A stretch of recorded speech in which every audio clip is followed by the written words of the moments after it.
What's up, guys? So tonight I'm going to do a quick little video on the type of catfishing rigs I use. I had a few of you ask me to do a video on what type of setup I have in my videos, so figured I'd put a little something together.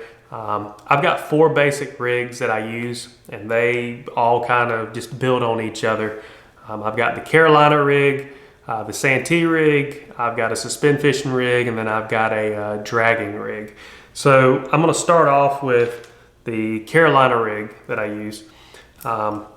If you do a quick search for Carolina rig, you'll find about 1 million results, but I'll go over it real quick on how it's set up. You use anywhere from 12 to 30, I use anyhow I should say, anywhere from a 12 to 36 inch leader line. One end I've got a circle hook. There's a Team Catfish 8/0 circle hook. I've got it snelled on. Then I've got that tied on to a barrel swivel here with a Palomar knot, and then this little short green line is representing my main line on my rod and reel, and I've got it tied on with a Palomar knot. Follow that up with a little bead here to protect that knot from the weight, and then for me, I prefer the no-roll sinkers, and you drop that on, and there you go. You've got a Carolina rig. So super simple setup. I don't use this one as much in my area just because I fish a lot of rocky areas, and I've got a lot of holes, little holes that my bait can fall down into. So I don't use it as often, but you will see me using this on a couple of my rigs. Now the next rig pretty much is another Carolina rig, but in this case, you do the Carolina rig, but I replace the no roll with an egg sinker. This is my suspend fishing rig. This is a 10-ounce egg sinker. I use 8 or 10, just kind of depends on where I'm fishing at. But usually I like the 10 because if I'm out in the kayak and the wind's got me swinging around, it helps keep this drop directly below me versus lighter sinkers. Sometimes you'll start seeing your line pull out and you got it sitting at an angle and you're way off the bottom at that point. Also, if you're in heavy currents, suspend fishing, you won't have your weight, so the current's not pulling your line out at an angle. But all this is a Carolina rig with an egg sinker on there, and that's what I use for my suspend fishing setup. As far as the hook goes, circle hook, I've got a snell knot on here. Sometimes you'll see me with a Palomar knot, but either way, both super simple knots to do for the rig.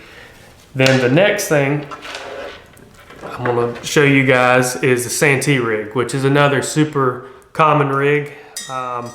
This particular one is basically a Carolina rig, except you add a float to it. And what this does is it floats your bait up off the bottom. This is what you'll see me using in probably 70% of my videos. Like I mentioned a while ago, a lot of the areas I fish are super rocky, and you've got a lot of small holes and stuff down there that your bait can fall down into, and fish will swim right over it. You're not getting that scent out there. You're not giving them, in my opinion, as good of a presentation as you get when you have this floatness up off the bottom and a little bit of current maybe giving you some movement as well. So there's a lot of reasons I prefer this one, but those are some of the main reasons I prefer the Santee rig over the Carolina rig. So as far as hooks and leader, same thing as the Carolina. I use anywhere from 12 to 36 inches, Palomar or snell knot circle hook on there, and then you got your swivel, your bead, and a weight. So extremely easy to set up.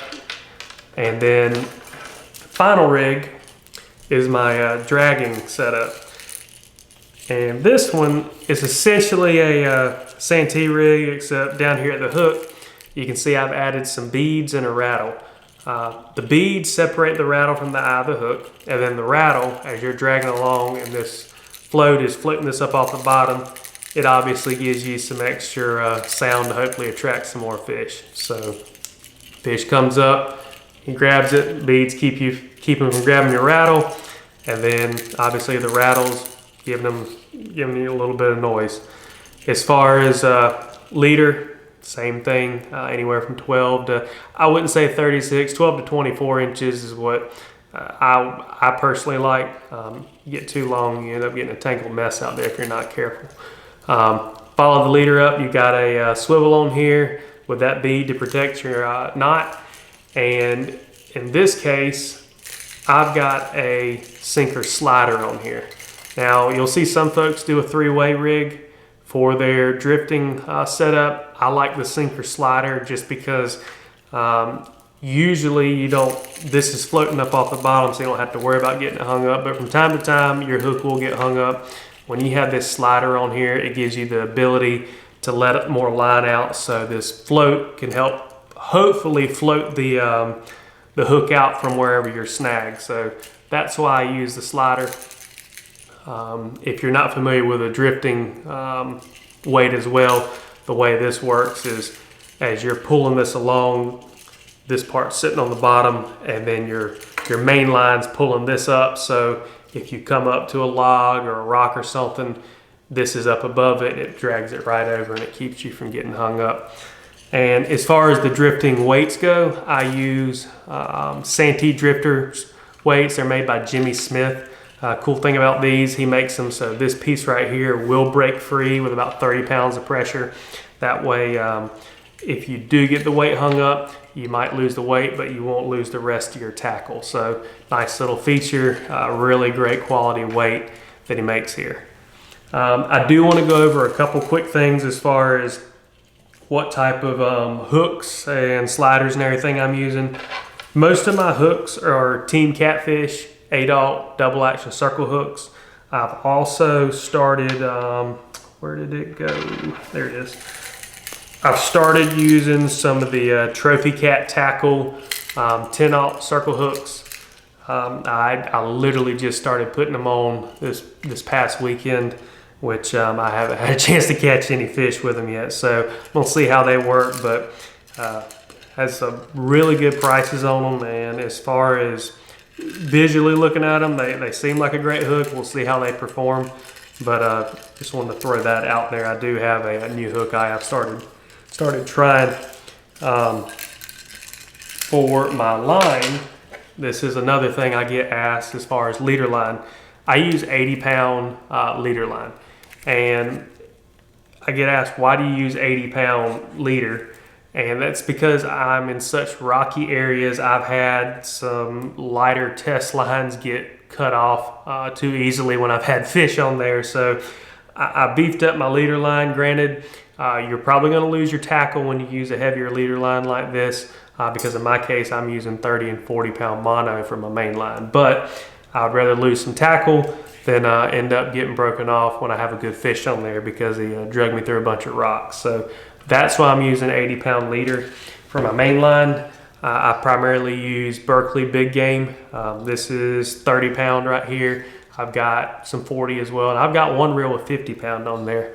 I'm not a fan of 50-pound mono just because it's a pain in the butt to cast, and I do a lot of bank fishing, as y'all see, so I need that castability. So 30 and 40 seems to be a good balance of strength and being able to get a little bit of distance out of my cast, so that's why I use that. But either way, that's pretty much it. It's oh, one other thing. This is just kind of a bonus.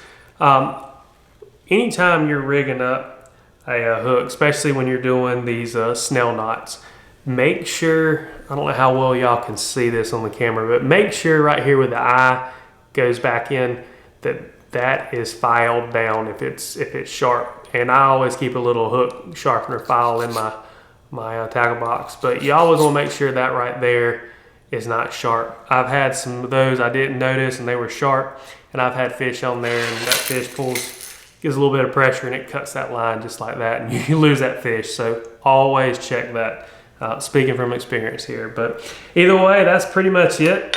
If y'all have questions on what I covered, leave them in the comments below or look me up on social media and send me a message.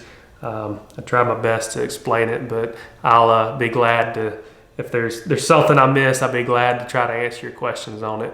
If you're on Facebook or Instagram, check out Rock Bottom Cats on there. And if you are looking for a Facebook group to join just for catfishing and you're here in North Carolina, check out NC Catfishing. We're at about 4,300 members right now. A lot of great guys on there, a lot of great information shared.